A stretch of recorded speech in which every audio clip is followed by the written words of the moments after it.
Hello hello बोल रे, काय म्हणतो? अरे त्या आमदाराक एका मालवडी माणसान बरोबर शेलायला ना. रेडिओ चालू कर लवकर, रेडिओ चालू कर. वैद्या उत्तर दी नाहीतर ब्या करा. आधीच सांगायला ठेवतोय तुका. दहशतवाद आरड केलंस आणि दोनदा निवडून इलस. पण सत्यविजय भिसे खून प्रकरणातल्या आरोपी वांगडा गळ्यात गळे घालून सभा घेताना लाज मात्र सगळी सोडलंस.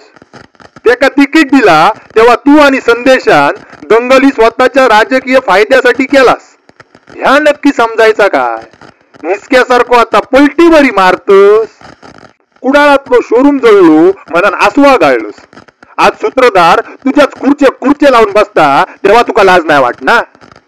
अरे दहशतवाद नको म्हणून लोकांनी मत दिल्याने त्याच्यानंतर 7.5 वर्ष सत्तेत बसलोस तरी आरोप केलो एक तरी जागेवर बसवलं असतस ना तरी जमला असता. पण तुका काय जमाक नाही. माका सांग परत निवडून येऊन करतलं काय? देसाई साहेबांका सांगान टेंडर मॅनेज करतलस. राणेंच्या पंपासमोर कळी काढून मार खाल्ल्यावर परत दहशतवाद आरडतलोस.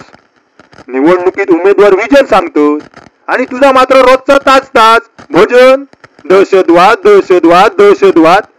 अरे जनाची नाही तर मनाची तरी. मातोश्रीची भांडी घासणाऱ्या विनयाक लोकांनी जागा दाखवली तेव्हा तरी विचार करूचस. मागे वाडीत लॉज प्रकरणाशी तुझो काय संबंध होतो काय रे? नाहीतर तसा सिद्ध कर आणि मगच महिला सुरक्षेच्या गजाली सांग. स्टेटमेंट मागणाऱ्या अंत्या कांबळ्याची क्लिप सगळ्यांनी बघली. ज्याच्याकडे मागली तो पण सिंधुदुर्गाचाच सुपुत्र होतो. अंत्याक अजून तागायत पोचतोच ह्याचा अर्थ तूच खंडणीखोर नाही मा. व्यावसायिकांनी व्यापाऱ्यांनी तुझ्यावर विश्वास ठेवतो कसो?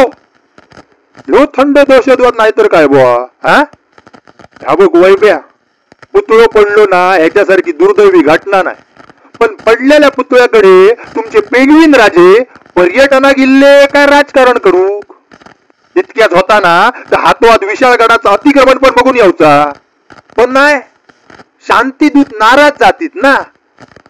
अरे अस्मितेचे गजाली होयच की त्या जर विचारधारा दिकून खाली तर आता सगळ्यात शेवटी घराणेशाही.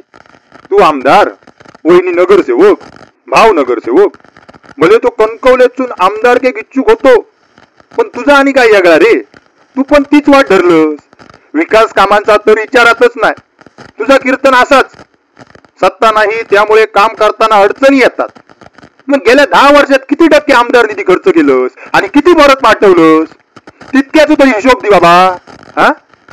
बाकी भोपळणबाई पसरली आणि पाठचे गुणी सारली. काय बोलतला आता?